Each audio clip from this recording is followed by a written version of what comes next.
Приветствую. Меня зовут Игорь Осипенко. Я украинец, исследователь мировой украинской истории, а также гуманист.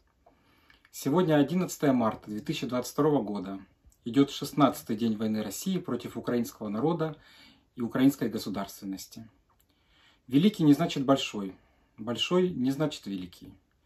8 марта 2022 года Япония впервые в своей истории оказала беспрецедентную поддержку Украине, безвозмездно передав большой объем военной помощи нашим ВСУ. Интересно, что побудило японцев действовать подобным образом? 1904 год. Российская империя. Министр внутренних дел Плеве произносит судьбоносную фразу: «Для предотвращения революции нам нужна маленькая победоносная война». 3 недели спустя началась русско-японская война, в которой Российская империя потерпела поражение и в противовес изначальной цели получила революцию, ставшую началом ее конца. Уроки давней войны актуальны и сегодня. Увлечение расширением пределов вместо внутреннего развития до добра не доводит. Я проведу удивительные параллели с нынешней ситуацией. Российская империя вступила в 20 век с огромными достижениями и не меньшими проблемами. Одновременно империя оставалась единственной в мире крупной страной без парламента и свободной прессы, мирового уровня наука и культура, и при этом 3/4 неграмотных.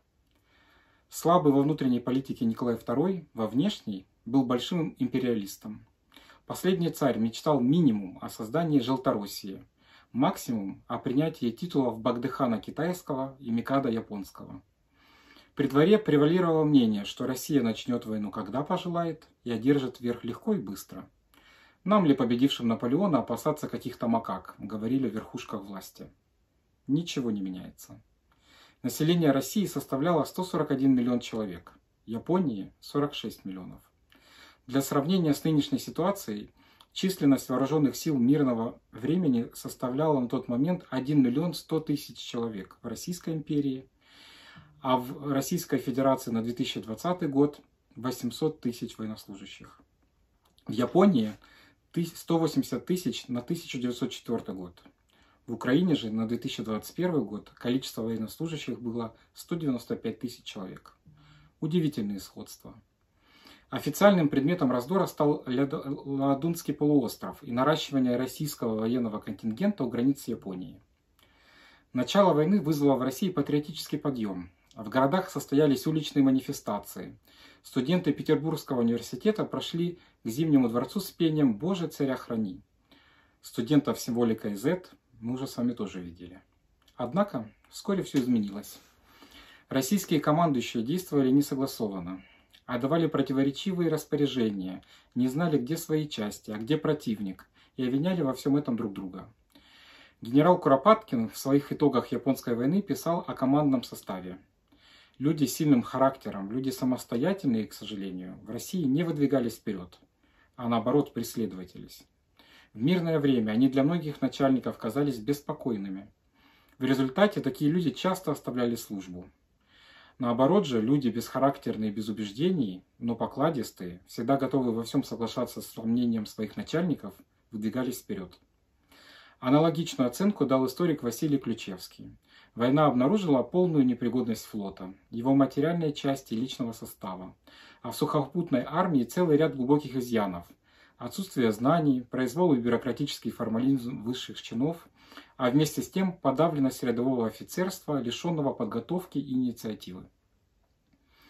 Около трети генералов вообще не имели представления, что такое реальная война, пройдя всю свою службу в столичных штабах, канцеляриях и тыловых гарнизонах. Русско-японскую войну приписывали махинациям маленькой шайки придворных.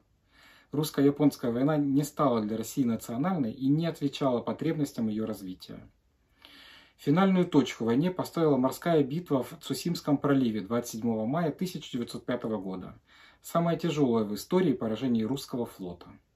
Начало похода также омрачилось инцидентом.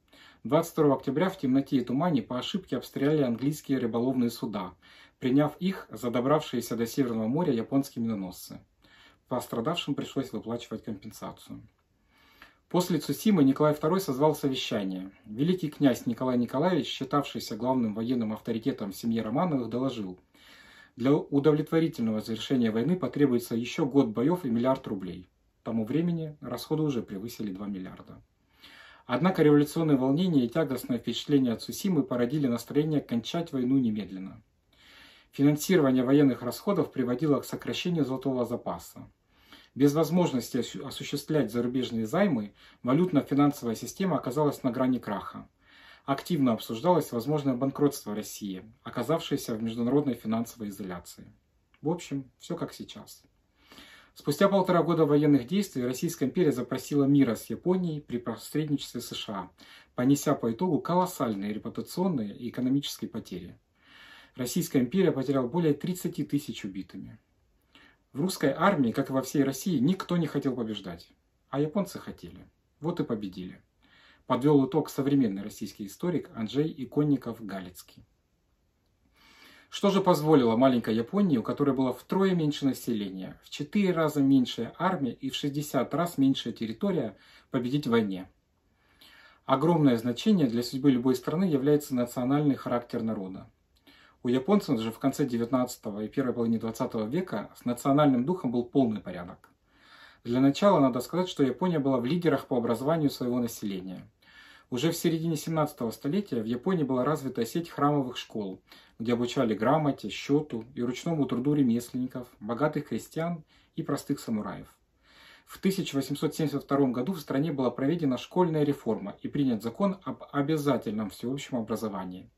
Была создана единая централизованная система образования. В Японии провозгласили принцип: ни одного человека без образования, ни одной деревни без школы. Для сравнения, царская власть только шла по этому пути, и обязательным всеобщее образование в России стало только лишь уже при советской власти. Результат был блестящим. Из изолированного аграрного государства Япония поднялась в группу мировых лидеров, стала крупнейшей военной и индустриальной державой. Особенностью Японии была долгосрочная программа по заимствованию знаний, которая была провозглашена устами императора. Мировые достижения науки и техники изучались досконально. Массово переводились и распространялись книги, которые имели практическое значение.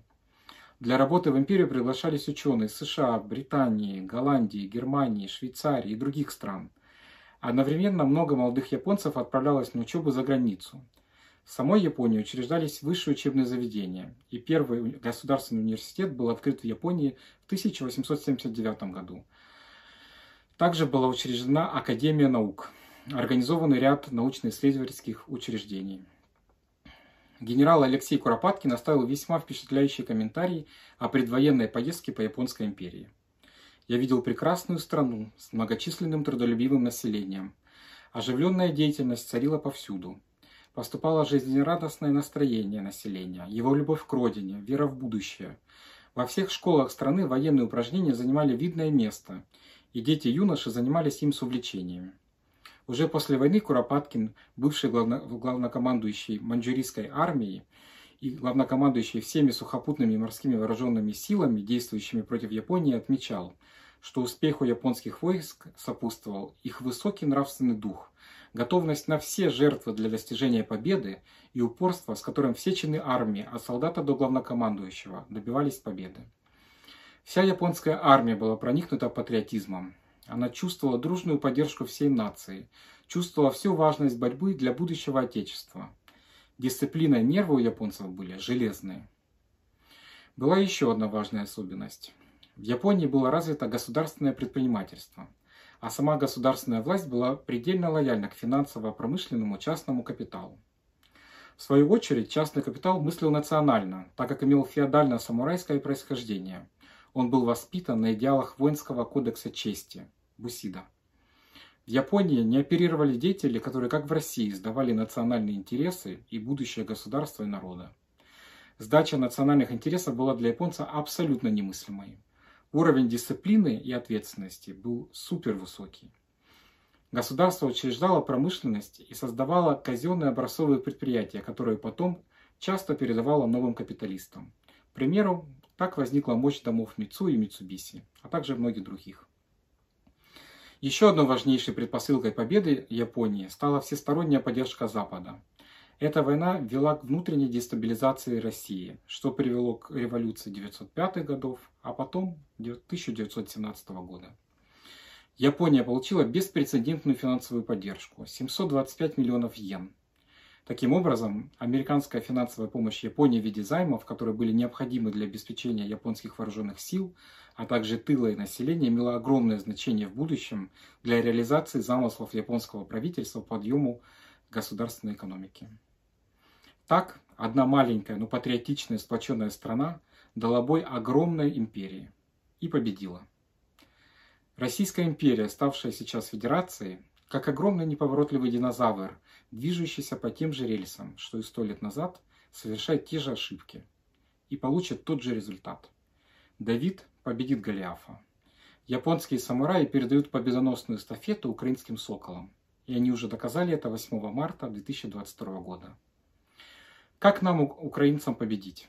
Так же, как это сделали японцы. Не сметь даже думать о том, чтобы внутренне или внешне предать свою страну. Верить в победу каждой частичкой своего тела. Упорно и много работать и помогать, чем можешь, армии и тылу. Как японцы активировали свое самурайское коллективное бессознательное, нам нужно активировать свое скифское и казацкое, призывая на помощь своих великих воинов-предков. Победа за нами, и зло сожрет само себя, а мы это ускорим. Геть з України, москальний красивий! Слава Україні!